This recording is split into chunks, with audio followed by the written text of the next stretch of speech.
bienvenue sur Développement Royal, le podcast dédié au business, au web et au lifestyle.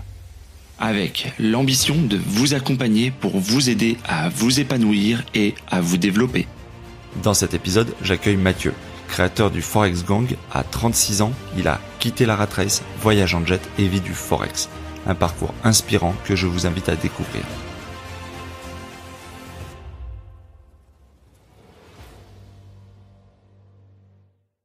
Merci beaucoup Mathieu d'avoir accepté donc cette interview pour Développement Royal. Mathieu, tu es le personnage derrière Fuck Euro USD. Je vais te laisser te présenter auprès des auditeurs. Merci à toi Patrick de m'interviewer. Donc moi je m'appelle Mathieu, je suis le fondateur du Forex Gang. On m'appelle aussi Fuck Euro USD. Donc moi je suis qu'est-ce que c'est que le Forex Gang? Donc en fait le Forex Gang, c'est une communauté de traders que j'ai fondée en 2014. Donc moi, pour la petite histoire, je suis trader sur le marché des devises qu'on appelle le Forex, anciennement salarié ingénieur informatique. Et donc je trade depuis déjà je me suis intéressé au monde de la bourse dans les années 1994 et puis je trade à plein temps depuis 2014, juste après mon licenciement économique. Ok, donc merci pour cette déjà première introduction sur ton activité. Donc on est un épisode aujourd'hui plus orienté bourse et trading. Mathieu, est-ce que tu peux dire un peu aux auditeurs d'où tu viens? Tu as expliqué que tu étais un ancien salarié ingé informatique. Quel âge tu as? Quelle est ta situation familiale? Où est-ce que tu vis? Voilà, quel est un peu ton environnement? Moi je suis né en France, dans banlieue parisienne, dans le 93 à Aulnay-sous-Bois, donc en zone ZEP. Comme on aime bien appeler ça en France. Je suis d'origine guadeloupéenne et j'ai fait un parcours classique. Scolaire, l'école de la République. J'ai fait un bac STI génie électronique. Ensuite, j'ai fait un BTS informatique de gestion. Sur le côté, j'ai pas pris le côté développement d'applications, mais gestion de réseau informatique. Et après, j'ai fait 2 années de certification ingénieur Microsoft, qui m'a servi strictement à rien. Et ensuite, je suis rentré sur le marché du travail sans être formé à me vendre auprès des employeurs, parce que c'est ça le problème, c'est que quand tu vas à l'école, t'es formé à avoir des diplômes, mais t'es pas formé à faire le marketing de ta propre personne pour être embauché par ton employeur.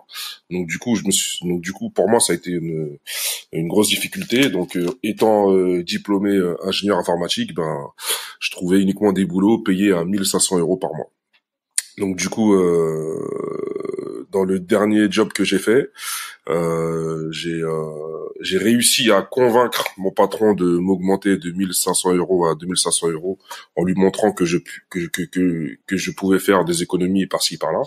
Et donc du coup, je suis resté salarié pendant 8 ans dans un bureau sans fenêtre et je devais quémander mes vacances pratiquement à chaque fois. Parce que comme j'étais le seul informaticien de la boîte, donc tout reposait sur mes épaules, et fallait que j'attende que les commerciaux partent en vacances pour que je puisse partir en vacances. Et puis un jour, j'ai eu un licenciement économique. Je suis venu au bureau, j'ai ouvert mon PC, j'ai checké mes mails. On a tous reçu un mail. Voilà, la boîte vient de déposer le bilan. Rangez vos affaires, c'est pas la peine de revenir. On a déposé le bilan. Boum. Et là, en fait, normalement, tu vois, tous mes collègues étaient malheureux parce que tu vois, il y en avait qui venaient juste d'acheter une maison, d'acheter un appartement, tu vois, ils avaient des projets de vie, tout ça. Bon, imagine, c'est violent comme façon d'avancer.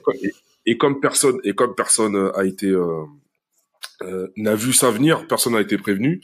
Donc du coup, pour 99% de mes collègues, ça a été un gros coup de massue. Tu vois, il y a même des gens qui avaient postulé pour aller sur une antenne qui avait ouvert à Lyon.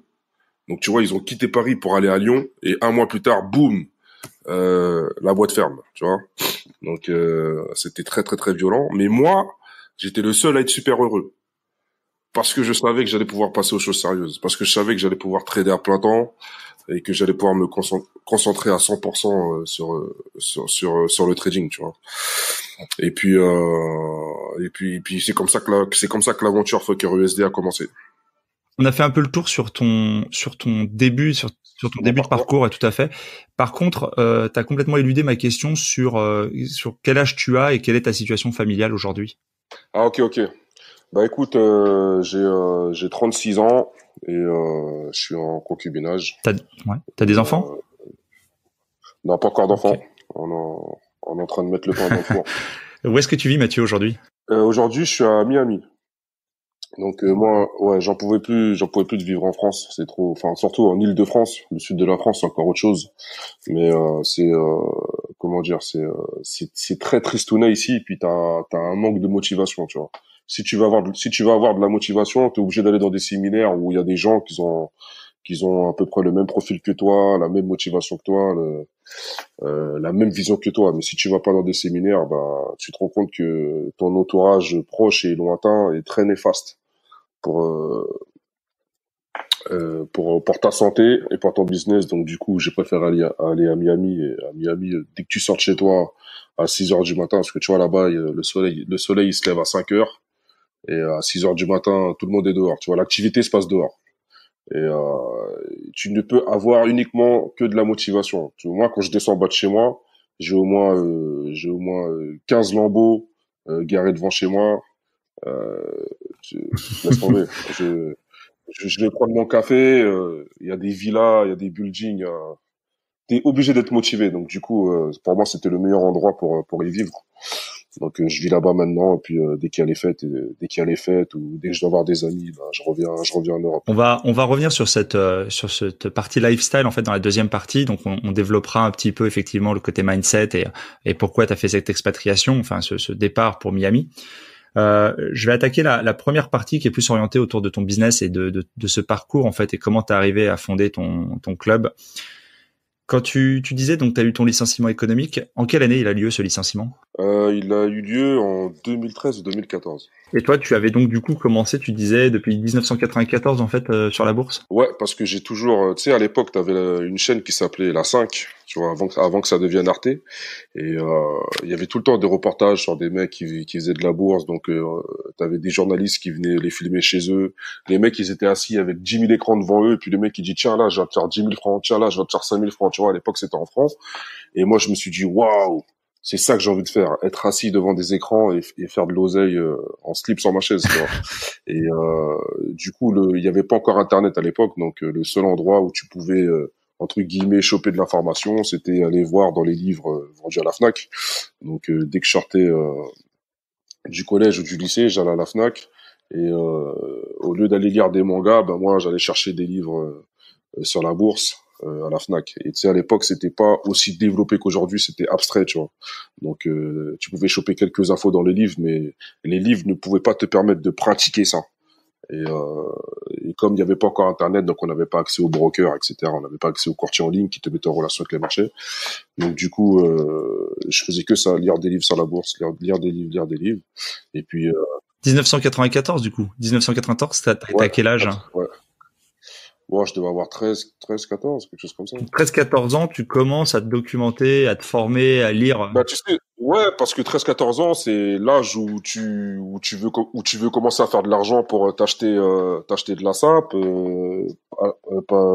acheter ton permis, passer ton permis, voyager, etc. C'est l'âge où, en tout cas pour les garçons, c'est l'âge où tu te dis bon, moi il va falloir que je fasse de l'oseille, si je veux choper une meuf, il faut que j'ai de l'oseille, tu vois, etc., tu vois. C'est vraiment l'âge où tu commences à te dire, bon, maintenant, il faut de l'argent parce que j'ai besoin de faire mes affaires. Et donc, du coup, comme t'es au collège et que tes parents, tu sais, moi, mes parents, moi, mon père, il travaillait à la poste et ma mère, elle était secrétaire dans une clinique. Donc, ils roulaient pas sur l'or. On manquait de rien, mais ils roulaient pas sur l'or. Mais par contre, comparé à mes potes, moi, j'avais pas d'argent de poche, tu vois. Donc, quand tu vois que tes potes, ils arrivent à avoir 100 francs d'argent de poche tous les mois et que toi, t'as rien dans les poches, au bout d'un moment, il faut que tu commences à chercher des solutions pour te faire un peu d'argent de poche. Donc, c'est pour ça que j'ai été intéressé par ce monde de la bourse directement. Ouais, t'avais faim, quoi. T'avais déjà... Ouais, j'avais faim. C'est quoi les étapes suivantes là? 14 ans, donc 13-14 ans, tu commences à mettre les doigts dans l'engrenage, et ensuite c'est quoi la prochaine étape où tu te dis tu passes en fait de la partie théorique à la partie pratique, parce que t'as pas ouvert un compte de trading à 14 ans sans doute. Non, non, non, non, non. J'ai ouvert mon compte de trading en 2011 ou 2012. Donc, vu que j'étais salarié, donc le soir, j'avais un peu le temps de voir comment ça se passe. Je faisais aussi mes recherches sur Internet. Euh, j'ai aussi fait des séminaires aux États-Unis. D'ailleurs, quand je me suis fait licencier, bah, du coup, je suis parti en vacances à New York et j'ai rencontré un de mes mentors là-bas qui m'a montré plein de tips, qui m'a entre guillemets formé, on peut dire ça. Et puis j'ai commencé à mettre en pratique.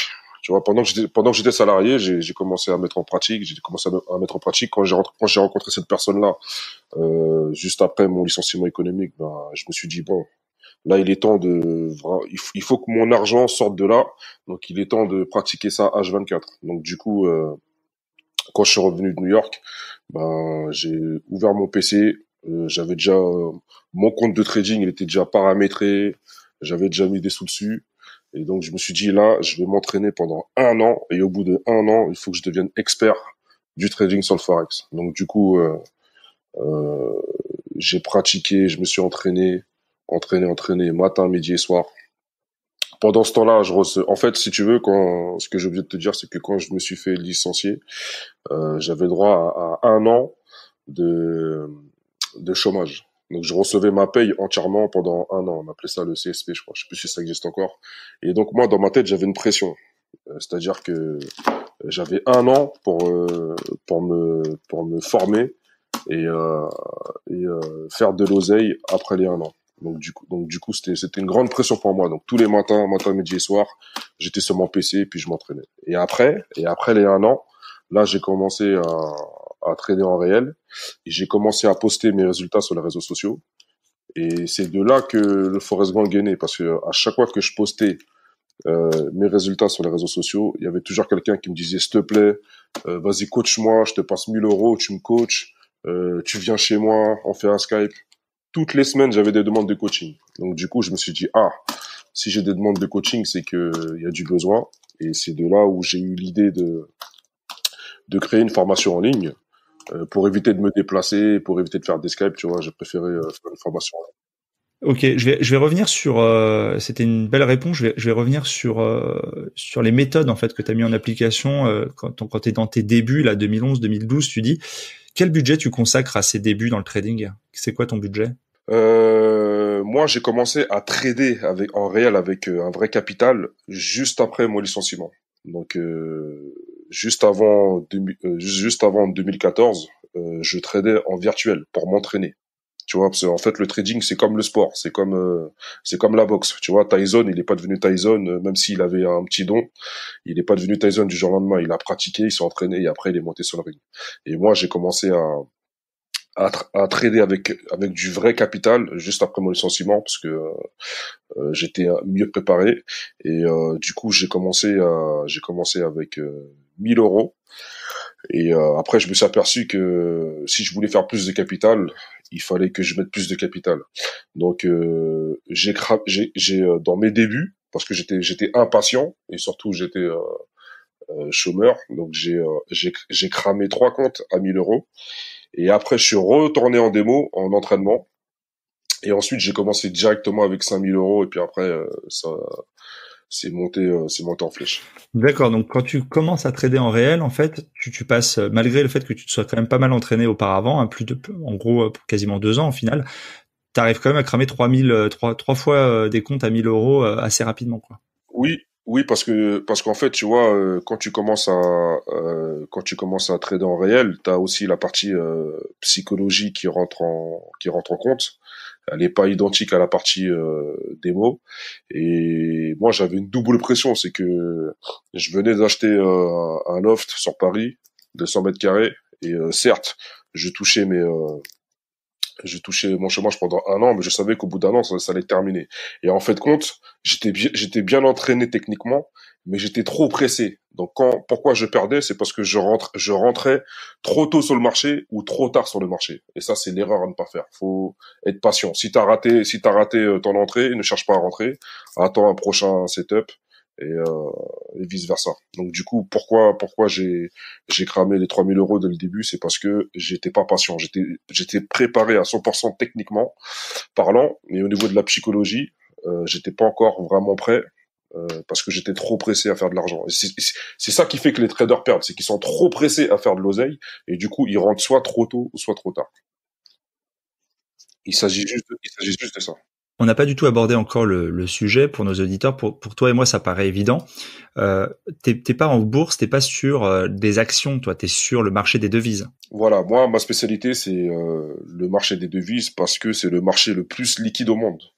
Et comme moi je suis un rapace et que j'aime faire de l'argent de manière extrême, donc c'est pour ça que j'ai appelé ma formation extrême monnaie, je me suis dit autant se diriger vers le marché le plus liquide au monde. Et le marché le plus liquide au monde, c'est le marché du forex, donc les devises monétaires. Quand tu voyages, quand tu voyages, tu vas pas utiliser du Bitcoin ou des pièces d'or. Quand tu vas voyager, tu vas utiliser des devises. Et les devises, c'est ce qui est utilisé tous les jours entre les clients et les banques, entre les entreprises et les banques. Donc c'est pour ça que c'est le marché le plus liquide au monde. Donc autant aller pêcher de l'argent dans un océan rempli de billets que d'aller pêcher de l'argent dans un petit seau de serpillière avec quelques billets dedans, tu vois, pour imager le truc. Ce marché des devises, c'est ce qu'on appelle usuellement le forex, en fait. Le forex, exactement, le forex. C'est un peu sulfureux, non? C'est un peu mauvaise presse, ça a mauvaise réputation. Comment t'as fait cette lecture-là, toi? Euh, Moi, j'ai jamais compris pourquoi ça avait une mauvaise réputation et pourquoi c'était sulfureux, alors que les gens utilisent tous les jours le forex dans leurs mains. Quand tu es en France et que tu vas aller aux États-Unis, tu vas aller dans un change et tu vas échanger tes euros contre des dollars. Et rien que ça, c'est une transaction sur le forex. Tu vois, quand les gens voient des changes aux Champs-Élysées, au Sort Paris, Gare du Nord, ça les choque pas de voir des changes. Mais quand ils entendent le mot forex, c'est sulfureux. Mais ça, je pense que c'est à cause des courtiers véreux qui ont fait plein de pubs sur Internet, et donc les gens se sont laissés emporter sur ces pubs-là pour commencer à trader sur le forex sans être formé. Donc c'est pour ça que ça a ce côté sulfureux-là. C'est parce que les courtiers ont fait des pubs pour attirer les gens, pour qu'ils puissent trader sur leur plateforme, mais sans être formés. Et surtout, les brokers véreux, en fait, quand ils ont des clients, en fait, ils ont des commerciaux qui les appellent. Oui, l'euro va monter, faut placer votre ordre. Et après, la personne elle place son ordre en écoutant le commercial qui n'est même pas trader et a perd son argent. Donc, je pense que c'est à cause de ces événements-là que ça c'est connoté, c'est connoté négatif, tu vois. Pardon, tu prêches un convaincu. Simplement, je me devais de te poser la question parce que parmi les auditeurs, on a différents profils et c'est une question que moi-même je m'étais posée parce que t'en entends parler, comme tu dis, t'es parfois selon les thématiques sur lesquelles tu fais des recherches sur Internet, t'es alpagué par ces publicitaires et il y avait eu des reportages un peu genre les dangers du forex, attention au forex, etc. Donc comme je sais que toi t'es quelqu'un qui a toute raison gardée parce que bon t'es un personnage, mais je sais que t'es très câblé là-dessus. C'était aussi intéressant de savoir quel était ton ressenti et quelle était ton analyse. Comme tu dis, il y a du bon et du mauvais comme partout, et il faut faire effectivement attention. D'ailleurs, la haute autorité de régulation des marchés financiers fait le rappel sur effectivement quels sont les bons et les mauvais brokers. D'ailleurs, toi, tu travailles avec quel broker aujourd'hui? Enfin, sans faire de recommandations, mais Alors, par contre, en ce qui concerne l'AMF, moi, j'ai jamais calculé l'AMF parce que l'AMF va venir te saouler en disant ouais, ce broker-là il est régulé, ce broker-là il est pas régulé, patati patata. Nabila, elle est venue promotionner sur ses millions de followers un espèce de pyramide de Ponzi sur le Bitcoin. tous ses followers sont rentrés dedans, ils se sont fait malaxer comme une machine qui va broyer du bœuf pour faire de la viande hachée, tu vois. Et l'AMF, la seule chose qu'elle a dit, c'est oui, Nabila, évite d'envoyer ce genre d'infos à tes followers, tu vois. Mais par contre, de l'autre côté, elle va casser les couilles à tout le monde. Oui, ce broker il est régulé, ce broker il est pas régulé. FXCM, c'est un broker américain et il était régulé par il était soi-disant régulé et autorisé par l'AMF. Et il y a 2 ans, je crois, ils ont été bannis des États-Unis, tu vois. Moi, mon broker, il n'est pas régulé par l'AMF, mais ça fait plus de 8 ans que je suis dessus et je retire mes profits en 24 heures, tu vois. Et donc comment je valide un broker? Moi, je valide un broker qui a des spreads et des commissions peu élevés, où tu n'as pas d'appels téléphoniques de commerciaux toutes les 24 heures pour t'inciter à faire des dépôts d'argent. Ou alors dès que tu veux faire des retraits, t'as un commercial qui va t'appeler. Oui, il faut éviter de retirer, patati patata. Moi, un broker qui est régulé et validé, c'est un broker où tu n'as pas d'appel de commerciaux, où tu peux faire tes retraits et dépôts en 24 heures sans problème, peu importe le montant. Que tu retires 100 euros ou que tu retires 20 000 euros ou 50 000 euros ou en dollars, que ça se fasse en 48 heures. Tu vois. Donc moi, mon broker, il s'appelle Traderway. Il est aux Bahamas, aux îles Caïmans, je me rappelle plus. Et ça fait à peu près de 8 ans que je suis dessus. Mais 2500 élèves sont dessus aussi et j'ai aucun problème, tu vois. Donc quand on te dit haute autorité des régulations des marchés, AMF, patati patata, moi je m'écarte de tout ça parce que quand il faut réguler Nabila, il y a plus personne, tu vois. Ouais, je comprends ce que tu veux dire. De toute façon, voilà, et je pense que chacun fera sa part de raisonnement et appréciera l'opportunité ou pas de faire ses choix. Mais effectivement, j'avais suivi cette histoire de Nabila qui avait fait des recommandations probablement contre rémunération et que effectivement c'était complètement déraisonnable parce que les gens se sont engouffrés sur des recommandations. Enfin, globalement, on peut dire que des gens qui mettent les pieds dans du trading, quel qu'il soit, ou dans des placements financiers ou dans de l'investissement, sans comprendre à minima ce qu'ils sont en train de faire et sans s'être formé au préalable, c'est quelque chose qui est complètement stupide, quoi. Exactement, exactement. Il faut vraiment s'intéresser au projet et vraiment se former avant de rentrer sur ce genre de marché, parce que tu sais, même ceux qui font des hautes études dans la finance, ils ne sont pas formés comme les traders à pouvoir faire des trades sur des marchés financiers, tu vois, que ce soit les CFD ou les devises monétaires ou les matières premières.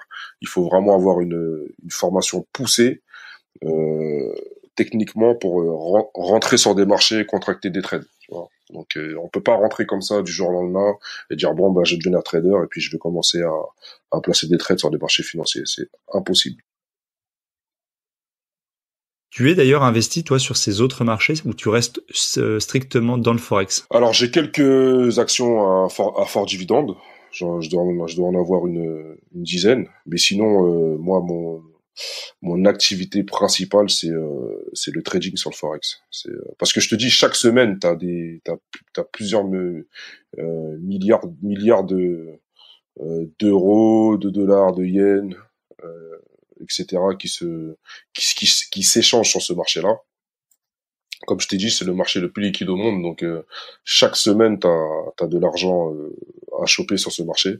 Et d'ailleurs, c'est pour ça que le Forest Gang a eu du succès, parce qu'en fait, les gens se sont aperçus que sur ce marché-là, chaque semaine, on pouvait faire beaucoup d'argent. Et bien sûr, plus t'as un gros capital, plus tu peux faire du capital.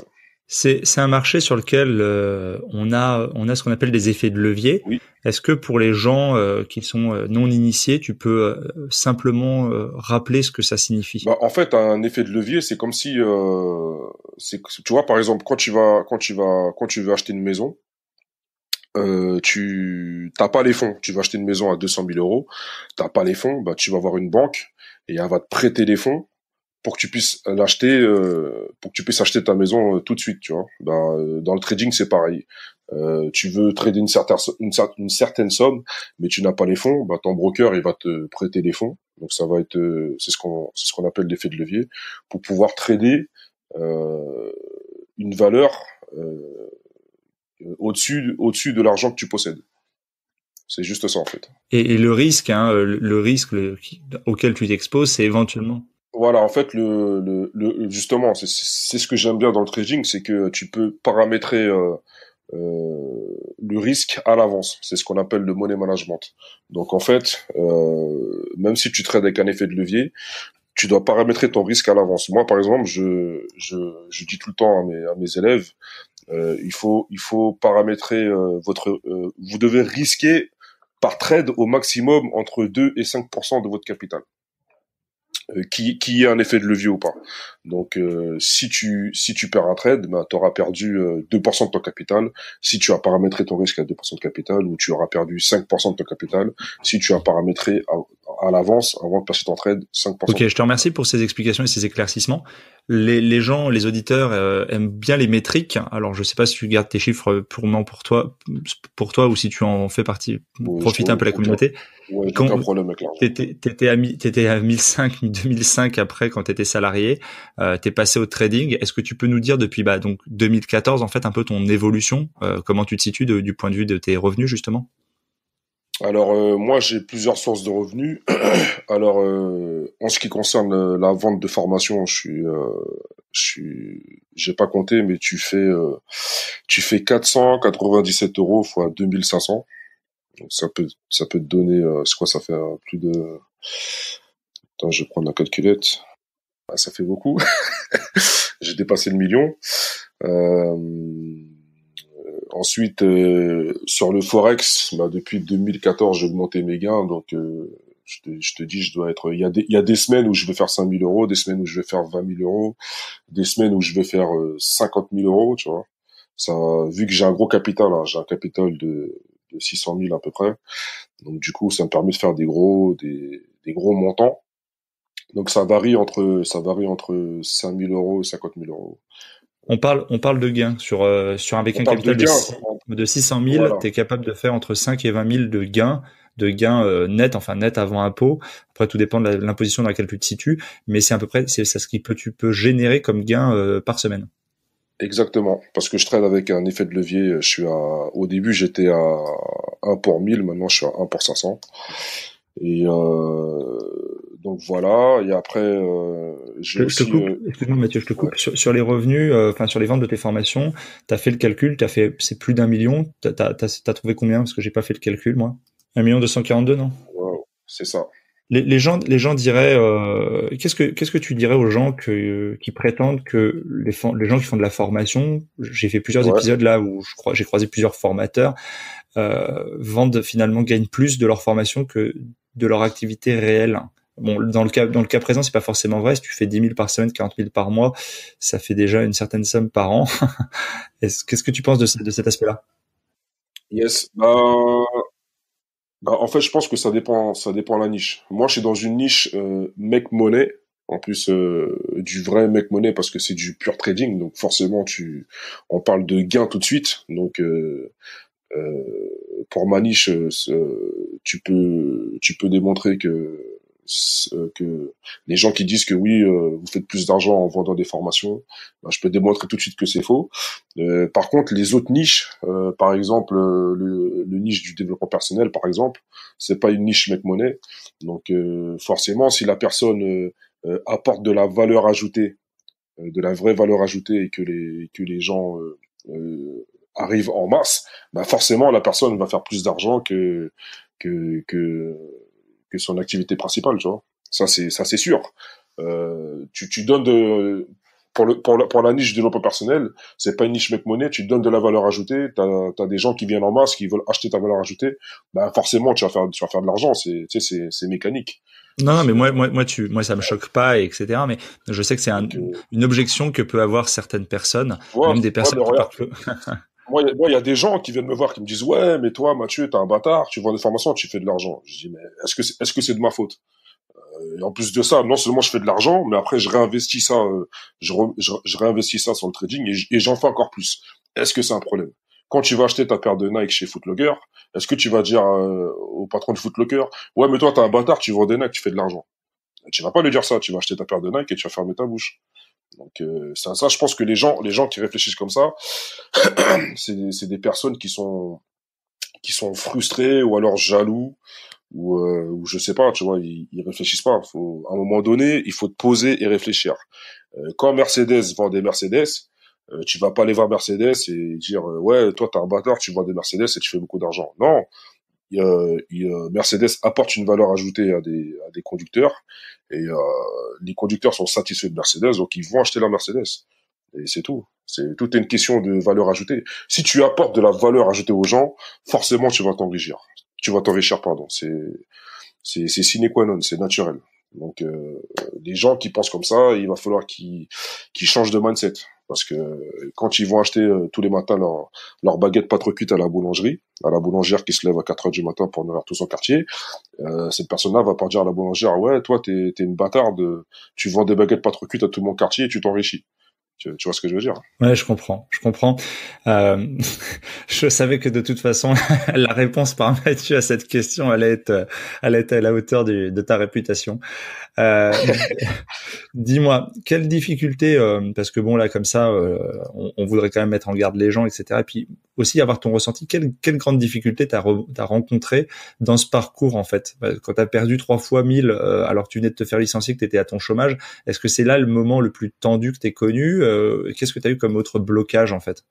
Bah en fait, c'est, quand tu crames un compte de trading, donc selon ton caractère et selon ton profil, tu soit tu vas être dépité, démoralisé et tu vas abandonner, soit tu sais que soit tu sais pourquoi tu as fait cette erreur et tu sais comment rectifier cette erreur. Et donc là, tu vas te poser, et tu vas repartir en entraînement, tu vas te remettre à faire de la démo et tu vas noter sur un carnet les erreurs que tu as fait, pourquoi tu les as fait et si tu et si tu sais comment y remédier, bah tu seras pas découragé à repartir sur du trading live, tu vois.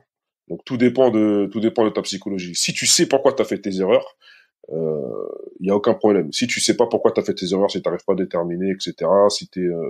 Si t'es vraiment en mode découragé, bah tu vas abandonner le trading. Mais si tu sais pourquoi tu as fait les erreurs, bah, il y a pas de problème, tu repars de l'avant. Et en plus, si tu as pratiqué, tu sais que l'argent est sur le graphique et tu sais que tu peux te faire beaucoup d'argent, sauf que t'as pas voulu respecter les règles. Parce qu'en général, quand tu perds, c'est parce que tu respectes pas les règles. Donc si tu sais que tu n'as pas respecté les règles, bah il y a aucun souci, tu repars en entraînement et tu essaies de ne pas refaire les mêmes erreurs et puis après tu reprends ton capital pour trader en réel sans problème. Mais en général, ceux qui s'avouent vaincus et qui sont et qui ouais, qui sont dépités après avoir perdu, après avoir cramé un compte, c'est parce que ils ne se remettent pas en question, ils se posent les mauvaises questions et voilà. Hein. Donc toi, dans ton parcours, il y a pas vraiment, tu dirais qu'il y a pas vraiment une période plus difficile qu'une autre en fait. T'as eu une progression constante et il y a pas, t'as pas le souvenir de t'être dit bon, j'arrête les conneries, je repars bosser, j'arrête ce délire quoi. Non, non, parce qu'en fait, moi déjà, je te dis, hein, pendant 8 à 9 ans, tous les matins, je me levais dans le froid, avec la pluie, la neige, pour courir derrière un bus, aller au travail, arriver à 8h01 au lieu d'arriver à 8h et je me faisais réprimander. J'étais dans un bureau sans fenêtre. Je devais quémander mes vacances. Des fois, j'avais des pannes de serveur à 18h où tout le monde part et moi, je devais rester là pour régler ça. Et ça, pour moi, c'était plus possible. C'était pas possible. Même des fois, je partais en vacances à Cuba et je devais redémarrer le serveur à distance. À l'époque, il n'y avait même pas la 3G, c'était du Edge. Donc, je pouvais pas passer mes vacances tranquilles. Il fallait que je me connecte à distance pour redémarrer les serveurs. Tu vois, et pour moi, ça, c'était plus possible. Et surtout que j'avais réussi à toucher mes 2500 €, mais je redistribuais tout en taxes. Fallait que je paye le crédit de ma voiture, fallait que je paye le crédit de ma moto, fallait que je paye mon impôt sur le revenu, fallait que je paye mes amendes quand je me garais sur Paris, fallait que je paye tous mes crédits à la consommation, que je paye mon loyer, électricité, mon téléphone, internet, etc., etc. Et à la fin, j'avais plus rien, tu vois. J'avais même pas assez d'argent pour voyager et je mangeais des pâtes et du poulet tout le mois, tu vois. Donc pour moi, ça c'était plus possible. En fait, j'en avais eu marre d'en avoir marre. Et vu que j'avais bien étudié le marché du forex, je savais que mon oseille allait sortir de là. Et tous les jours quand j'étais devant mon écran, je me disais putain, regarde là, j'ai raté ça, j'aurais pu faire 500 €. Ah, tiens, regarde là, j'ai raté cette opportunité, j'ai raté 1000 €. Donc je savais que mon argent allait sortir de là. Donc Donc pour moi, c'était déjà carré dans ma tête. Je ne veux plus être salarié, je veux être libre financièrement. Étant donné que j'avais pratiqué pendant 1 an le trading, je savais que chaque semaine je pouvais faire de l'oseille et que mes premiers revenus allaient sortir de là. Même avant de penser à vendre des formations sur Internet. Est-ce qu'à part le trading, tu as d'autres et la formation, est-ce que tu as d'autres investissements, d'autres sources de revenus comme l'IMO, des commerces, des business physiques ou des choses comme ça? Oui, bien sûr. Ben, quand je suis parti sur le sol américain, donc à Miami, au départ, quand j'y allais, je faisais comme tout le monde. Hein, je prenais des Airbnb par-ci par-là. Et en fait, à chaque fois que j'y allais, quand je prenais Airbnb, je me suis rendu compte que je tombais toujours sur la même personne. Donc je me suis dit, oh, il a combien d'appartements ici, lui? C'est pas normal ça. Donc du coup, je l'appelle, je dis bon voilà, je vois que t'as plein d'appartements sur Miami, mets-moi dans le game, comment t'as fait, tu vois? Et et le mec il me dit ouais, pas de souci. Tu sais, au départ, je me suis dit qu'il allait faire le français, ouais, non, je te donne pas mes secrets, non, je garde ça pour moi et tout. Non, le mec il m'a dit pas de souci, viens, on se voit à telle heure et je te mets en relation avec mon agent immobilier. Voilà, moi je suis marocain. J'ai fait Maroc-Miami direct, je suis pas passé par la France. D'ailleurs, j'ai plein d'autres potes marocains qui sont là, qui font la même chose. J'ai un statut d'étudiant, j'ai 20 ans et je fais 20 000 à 30 000 dollars par mois de profit, de revenus avec Airbnb. J'ai plusieurs appartements. D'ailleurs, mon agent immobilier est aussi marocain. Il a aussi un statut d'étudiant et voilà. Donc du coup, je me dis waouh, c'est quoi cette histoire? Et donc je vais voir l'agent immobilier, il me dit voilà, ça c'est le quartier où on loue les appartements. Parce qu'en fait, on n'achète pas, on loue au mois et on re-sous-loue euh, à la nuit. Et comme Miami, c'est à 1h30 d'avion de New York et 1h30 d'avion d'Atlanta, dans ces deux villes, il fait très froid, donc les gens ils prennent tout le temps l'avion, tu vois, c'est entre 50 et 100 dollars le billet. Donc ils prennent leur avion, ils font leur petite semaine, leur petit week-end au chaud à Miami, parce qu'il fait 40 degrés toute l'année. Et je te parle même pas de tous les touristes qui viennent du monde entier là-bas.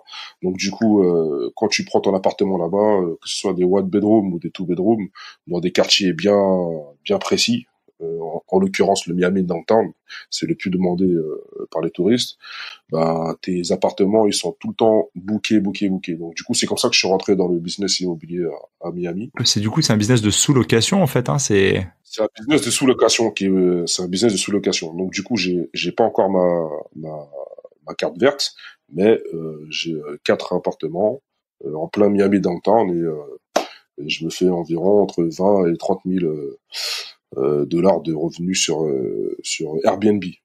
Et donc j'ai encore une autre source de revenus, c'est j'ai une conciergerie de luxe en partenariat avec un ami, entre autres les jets privés, tu vois.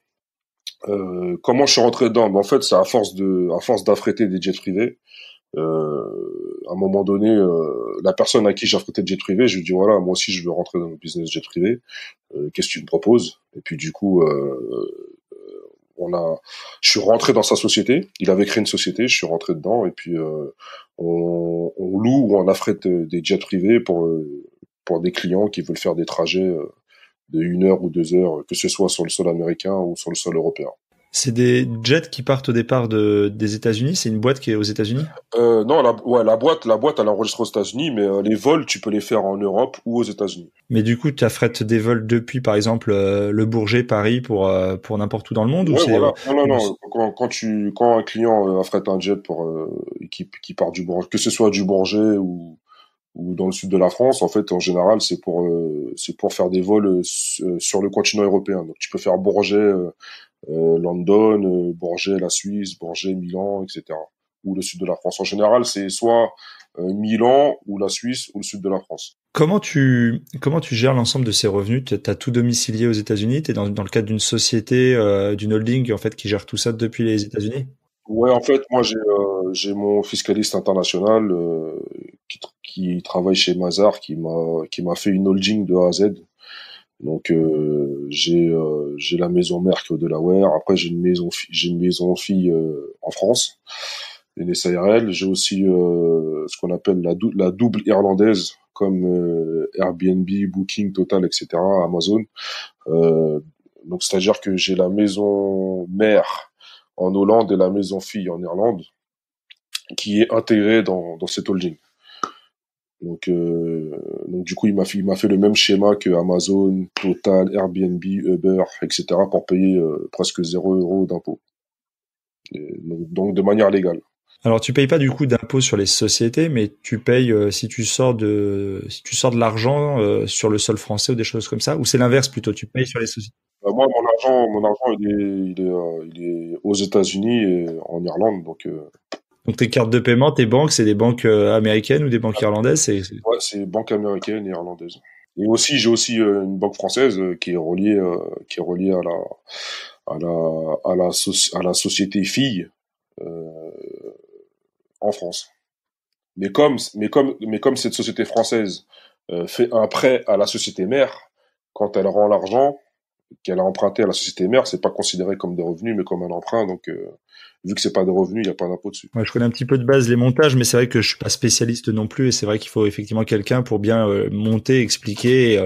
Au bout d'un moment, t'es obligé d'aller voir un fiscaliste pour qu'il puisse te faire un montage et optimiser ta fiscalité. T'es obligé, sinon tu te fais plumer dans tous les sens. Et moi, je me suis dit, bon, Amazon, il a une antenne française, il paye pas d'impôts. Uber a une antenne française, paye pas d'impôts. Total, eux, c'est les pires. Carrefour, etc. Donc moi, il faut que je fasse la même chose. Donc du coup, j'ai trouvé un excellent fiscaliste international qui, du coup, chez Mazars, s'occupe de Total. Il s'occupe même de Stripe France et de Uber France et Amazon France, tu vois. Donc, Ok Mathieu, donc merci pour ce partage de tous ces business que tu as mis en place et de tout ce que tu fais en parallèle du trading. On va rentrer dans la deuxième partie qui est plus orientée lifestyle, développement personnel et état d'esprit, le mindset dont tu as déjà un peu évoqué tout à l'heure l'importance. Dans cette partie déjà, bon, t'es quelqu'un qui voyage beaucoup, je crois. Tu as tes jets privés. Est-ce que tu voyages beaucoup? Ouais, c'est vrai que pendant 8 ans, je suis resté confiné dans un bureau sans fenêtre. Et vu que j'étais informaticien chez un tour opérateur qui faisait des circuits voyage pour des comités d'entreprise, donc il y avait 90% de femmes commerciales qui voyageaient avec les clients. Donc ils faisaient un premier voyage pour montrer aux représentants du comité d'entreprise le circuit que les salariés de la boîte allaient faire, et ensuite ils refaisaient le même voyage avec les représentants du comité d'entreprise plus les salariés. Donc ça veut dire que les commerciales femmes voyageaient tout le temps, et moi j'étais là dans mon bureau à faire des réglages réseau, tu vois. Et donc du coup ça m'a un peu frustré. Donc dès que j'ai eu ma liberté financière, moi mon objectif c'était de faire un pays par semaine. Donc du coup c'est comme ça que j'ai affrété des jets privés et que j'ai commencé à prendre 15 jets privés par mois. Et donc du coup je voyage beaucoup, et pourtant je suis un mec qui a peur de l'avion. Mais quand je prends l'avion, c'est une sortie de zone de confort de dingue pour moi. Mes proches, ils savent que j'ai peur de l'avion, mais je me fais violence parce que je veux faire un pays par semaine. Quel est le voyage qui t'a le plus marqué, qui t'a le plus inspiré, que tu pourrais nous partager? Quand je suis parti au Brésil avec mon petit frère. Parce que tu sais, bon, on a 5 ans de différence avec mon petit frère, et on n'a pas vraiment été proches, tu vois. Et du coup, ce voyage qu'on a fait il y a 2 ans au Brésil, tu vois, c'était une initiative de ma part. Ça m'a permis de me rapprocher avec mon petit frère, et on a vécu des histoires de ouf là-bas. Donc c'est un voyage qui m'a marqué à vie, et lui aussi d'ailleurs. Et du coup, on a pu discuter ensemble, on a pu se confesser. Voilà, en plus, tu vois, quand t'as un petit frère qui te dit ouais, t'es le frère que tout le monde aurait voulu avoir, etc., etc. Donc du coup, tu vois, c'est des trucs qui touchent au cœur, tu vois. Donc pour moi, c'est le voyage qui m'a le plus marqué. En plus, on s'est baladé dans les favelas et tout. On a vécu des trucs de ouf. Donc du coup, en plus, c'est un pays que j'ai toujours voulu faire depuis mon enfance. Donc c'est le voyage qui m'a marqué. Avec mon petit frère, on s'est réconciliés, et puis du coup, on est devenus inséparables. Et donc c'est le voyage qui m'a le plus marqué. Super, ouais, je comprends tout à fait que les voyages qu'on fait en fait avec les proches sont quand même ceux qui ont le plus d'impact pour notre vie et pour nos souvenirs, quoi. Exactement. Quel est du coup le prochain voyage ou le prochain trip ou défi que tu as envie de te faire? Tu vas faire du sol élastique, tu vas... Non, ben moi, tu sais, moi, j'ai le vertige, hein, donc il suffit que C'est je pour monte. ça que je te dis ça. Ouais, il suffit que je monte. Bah, tu sais quoi, quand je suis parti la première fois à Miami avec mon associé de la conciergerie, le mec, il voulait faire un saut en parachute depuis un avion. Tu vois, j'ai dit, mais mec, t'es fou, je peux pas faire ça, c'est impossible. Donc j'y vais quand même, tu vois. On prend la voiture, on y va, et ouais, c'est à 1 heure de route. Et pendant tout le chemin, je me dis, putain, merde, je vais sauter en parachute, comment je vais faire. Mais du coup, quand je suis arrivé sur place, je l'ai pas fait, hein. Déjà, j'ai vu l'avion. Déjà, c'est un avion sans porte, tu vois, c'est un avion avec un hélice devant. J'ai dit, mais comment l'avion il va faire pour décoller avec son hélice devant, c'est pas possible, tu vois. Et tout le monde met son équipement, tout le monde met son équipement. Moi, je me dis, non, c'est pas possible. Donc, du coup, je l'ai pas fait. Et en plus, quand j'ai vu les vidéos, j'ai fait, mais non, t'es fou, c'est pas possible. Et tu vois, là, je me suis dit, merde, j'ai pas réussi à sortir de ma zone de confort. Et le mec, il m'avait dit, hein, une fois que tu fais ça, t'as peur de rien. Mais pour moi, c'était plus fort que moi, donc je peux pas faire ça. Mais mon prochain défi, ce serait de voyager dans un pays d'Afrique stable, parce que j'ai fait le monde entier, sauf l'Afrique et l'Australie, parce que l'Australie c'est loin. Donc je pense que c'est le continent, enfin c'est l'Afrique noire que j'aimerais faire maintenant, parce que j'ai tout fait, hein. J'ai fait Amérique du Sud, Amérique du Nord, l'Europe, la Russie, l'Asie, et j'ai pas encore fait l'Australie et l'Afrique noire. As-tu des passions, des loisirs, des choses que tu fais vraiment souvent, quotidiennement, de la musique, du sport, etc.? Alors moi, j'étais anciennement beatmaker, donc qu'est-ce que c'est qu'un beatmaker? C'est un mec qui va faire des instrus rap ou R&B pour ceux qui font du rap, du R&B ou du raga. Donc j'étais à fond dans le rap new-yorkais quand j'étais salarié. Donc la musique, c'est ma première passion.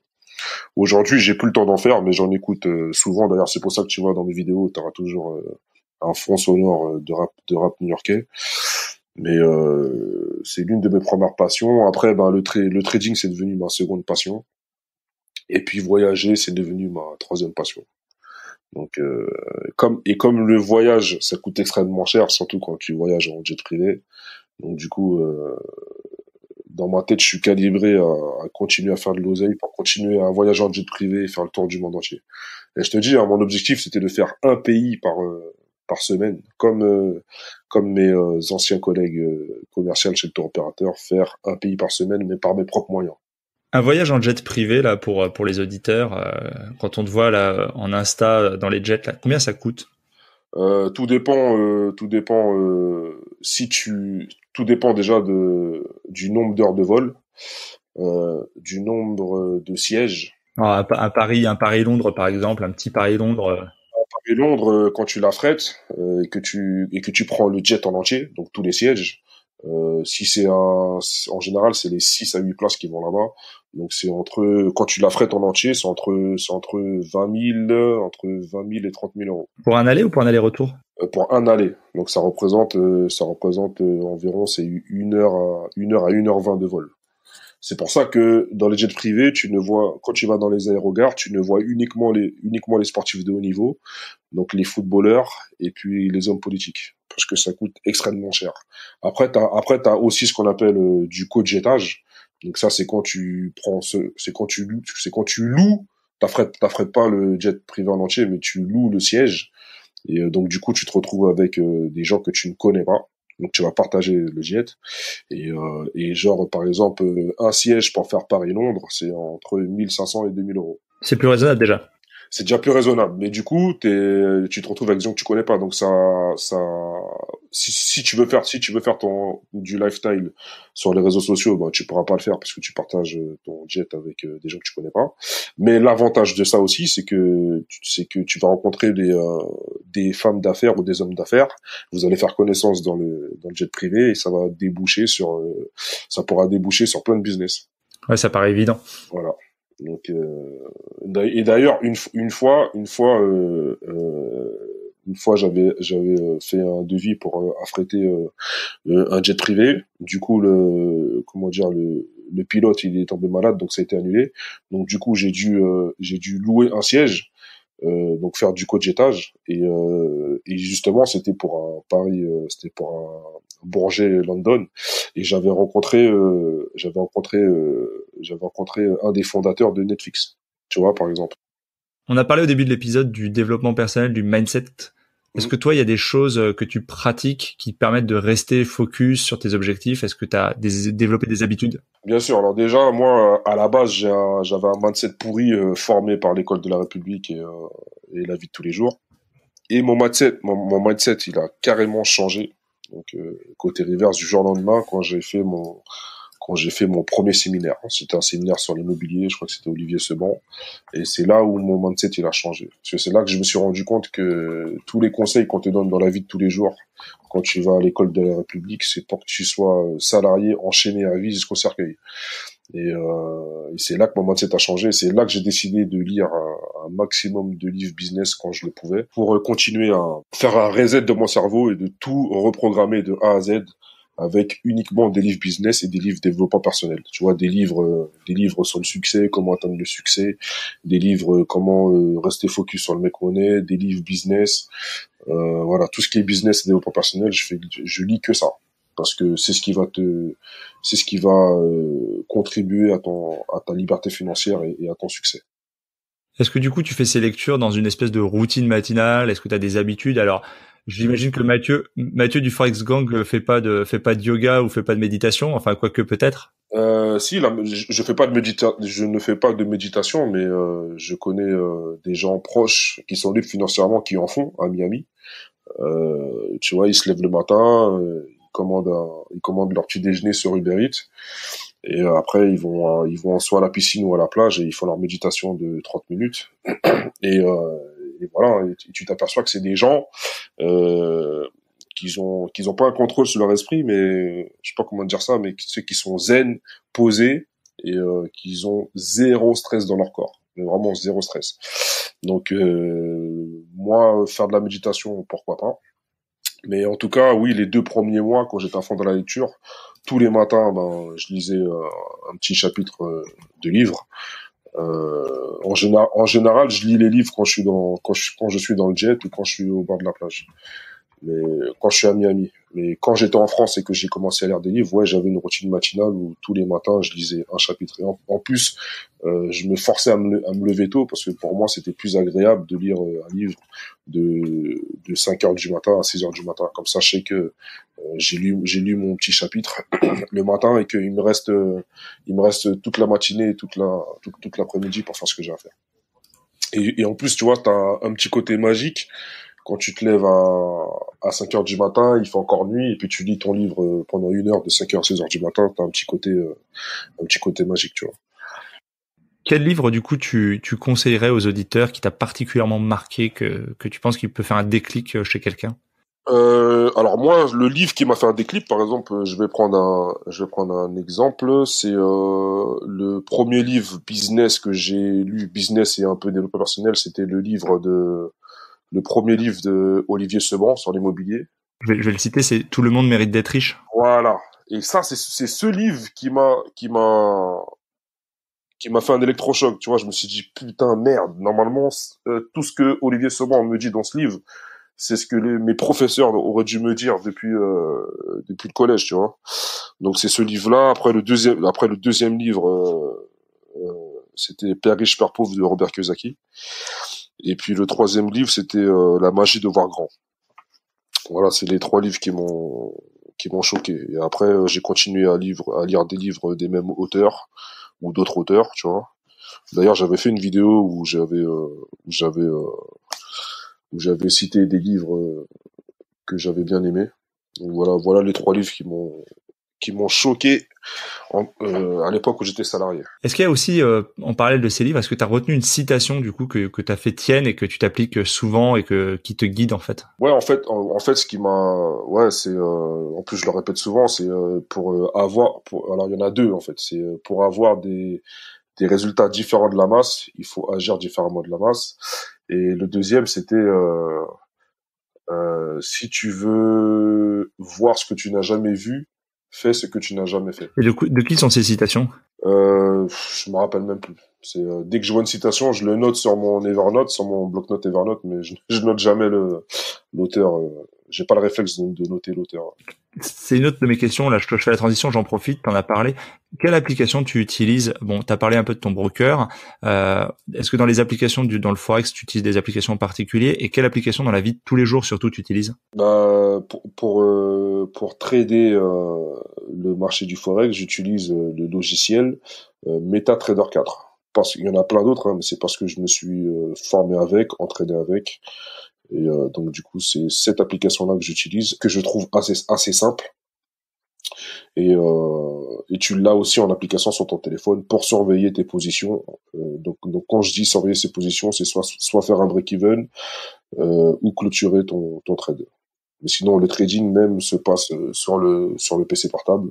Et ensuite, MetaTrader 4 en mode application sur le téléphone, c'est pour suivre et clôturer sa position. Et dans la vie de tous les jours, donc tu utilises quoi? Evernote que tu as déjà cité, tu utilises quoi d'autre? Ouais, voilà, tous les jours, dès que j'ai une punchline dans la tête qui me vient, hop, je le note sur Evernote. Dès que j'ai une idée, dès que j'ai un flash, je note tout sur Evernote parce qu'après, quand j'essaie de m'en rappeler le lendemain ou même quelques heures plus tard, impossible de m'en souvenir. Donc dès que j'ai une idée, dès que j'ai une punchline, dès que j'ai un flash, j'ouvre mon Evernote, soit je le mets à l'écrit ou soit je le mets à l'oral parce que je sais que je vais pouvoir m'en resservir lorsque je vais faire une vidéo ou lorsque je vais écrire un post ou même un interview, etc., etc. Donc je note tout sur Evernote. Je crois que l'application que j'utilise le plus, c'est Evernote. Evernote, ça a changé ma vie. Je partage tout à fait ton opinion. J'ai également Evernote en premium et beaucoup des gens que je reçois utilisent cette application. Je pense que c'est l'application sûrement l'une des plus téléchargées et utilisées. Est-ce que il y a des émissions, des podcasts, bon, t'as ton YouTube, mais est-ce que tu regardes des contenus de d'autres personnes qui justement t'inspirent ou pour que tu trouves sympa à regarder? Ouais, j'aime bien Grant Cardone. C'est un mec qui a pas la même trajectoire que moi, enfin le même parcours de vie que moi, mais ça y ressemble un peu. Donc Grant Cardone, lui, donc il fait de l'immobilier et aussi à la fois du, euh, du marketing. Et lui, c'est un mec qui habite à Miami, qui habite en Floride aussi. Et il a été SDF, il a été au chômage et tout. Et le mec, il a réussi à monter un empire de dingue. Et tu vois, aujourd'hui, il est multimillionnaire. Et donc j'aime bien ce genre de personnes-là. Donc c'est lui que je suis principalement. Avant, je suivais d'autres mecs pour tout ce qui était marketing. Comment vendre un produit sur Internet, comment marketer un produit sur Internet. Voilà, aussi des mecs qui étaient dans le copywriting. Mais sinon, au jour d'aujourd'hui, c'est la personne que je suis, c'est Grant Cardone. D'ailleurs, il y a un séminaire qu'il va faire en Floride là au mois de février. Tu suivais qui en copywriting ou en marketing? Je m'en souviens plus. Hein, ça date de 2014. J'ai plus les noms en tête, mais je crois qu'il y en avait au moins une dizaine hein, qui étaient connus et pas connus. Je m'en souviens plus. J'ai plus les noms en tête. Mais en tout cas, ils sont tous américains, tous. T'as parlé de ton mentor new-yorkais. C'est quelqu'un qui est connu. C'est dans quelles circonstances tu l'as rencontré? Non, c'était un trader traditionnel de chez la JP Morgan. Et en fait, pourquoi il est venu vers moi, c'est parce que j'étais dans un café et j'avais mon pull à capuche Fuck Your USD, tu vois. Et j'étais en train de lire un livre sur l'analyse technique sur le forex. Et donc le mec, quand il m'a vu, il m'a dit bon, il est bizarre ce mec-là, il a son pull à capuche, il a écrit fuck en rouge sur son t-shirt, en dessous il a écrit euro USD, et en plus de ça, il est en train de lire un livre sur l'analyse technique. Et du coup, ça l'a intrigué, et puis il est venu me parler pour savoir ce que je disais. Donc je lui ai dit voilà ce que je faisais, ce que j'étais en train de lire, et c'est là qu'il m'a dit tiens, ça tombe bien, moi je suis trader à la JP Morgan, je vais bientôt arrêter pour faire autre chose et du coup on a sympathisé et puis il m'a montré deux trois trucs et puis donc c'est comme ça qu'on est devenus amis en fait. Donc vous voyez toujours alors? Ouais, on se voit quand je suis aux États-Unis, on essaie de se voir régulièrement. Et en fait c'est mon t-shirt qui l'a intrigué en fait. Tu vois, fuck your USD parce que il dit même aux États-Unis, il y a personne qui a fait ça, tu vois. Toi tu viens tu viens avec ton pull dans ton café, en plus t'as ta capuche sur la tête, j'ai écrit fuck your USD et puis t'es en train de lire un livre sur l'analyse technique, ça n'existe pas ça, tu vois. Et ben comme il était trader, donc du coup ça l'a intrigué tout de suite. Et c'est comme ça qu'on s'est rencontrés. Ok Mathieu, on arrive sur la fin de l'épisode. Merci beaucoup pour ton partage et ton retour d'expérience pour les auditeurs du podcast. Quel serait le dernier conseil que tu souhaiterais donner à ceux qui découvrent un peu l'environnement, le milieu du développement personnel, du business sur le web, etc. Que tout est possible et que rien n'est impossible. Moi, je suis l'exemple parfait que n'importe qui sur cette planète, peu importe d'où tu viens, peu importe de la classe sociale d'où tu viens, peu importe tes origines, peu importe ta couleur de peau, tout est possible et rien n'est impossible. T'as juste à prendre mon exemple. Je suis guadeloupéen, noir de la banlieue du 93. J'ai toujours gardé mon accent de banlieusard, même si j'essaie d'améliorer ça. Et pourtant, j'ai réussi à devenir millionnaire et à prendre 15 jets privés par mois, donc faire un pays par semaine. Il faut toujours croire en ses rêves, travailler pour atteindre ses rêves et mettre de côté toutes les personnes négatives et néfastes qui essayent de te bloquer dans tes projets. Parce que tu vois, moi par exemple, qu'est-ce qui fait aussi que j'ai réussi à atteindre mes rêves, c'est que j'ai mis de côté toutes les personnes à qui je parlais de mes projets. Mais non, ça va pas marcher. Mais non, c'est pas pour toi, c'est pas fait pour toi. Quand une personne te dit que c'est pas fait pour toi, ben dis-toi que ça veut dire que c'est fait pour toi. Quand une personne te dit que tu ne vas pas y arriver, ben dis-toi que tu vas y arriver. Super Mathieu, merci beaucoup encore pour ce partage. Je te dis à très bientôt. Il n'y a pas de problème. Merci. Ciao. L'épisode est maintenant terminé. J'espère que vous l'avez apprécié et qu'il vous a inspiré. Si oui, pensez dès à présent à vous abonner. Et si vous voulez m'aider à faire vivre ce podcast, alors je vous invite à laisser un commentaire ou une évaluation sur iTunes ou sur la plateforme que vous utilisez. Cela me permet d'améliorer le contenu et de le faire connaître à un plus grand nombre de personnes. Et pour vous remercier de votre aide, je ferai chaque mois un tirage au sort parmi les nouveaux contributeurs et j'offrirai 1 heure de coaching ainsi qu'un bon d'achat de 20 € sur Amazon. Le nom du gagnant sera publié sur Facebook.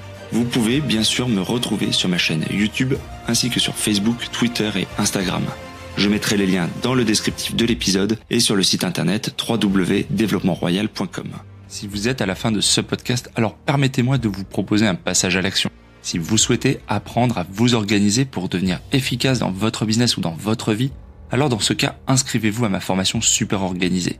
C'est simple, il vous suffit de suivre le lien dans le descriptif de l'épisode ou sur le site www.developpementroyal.com.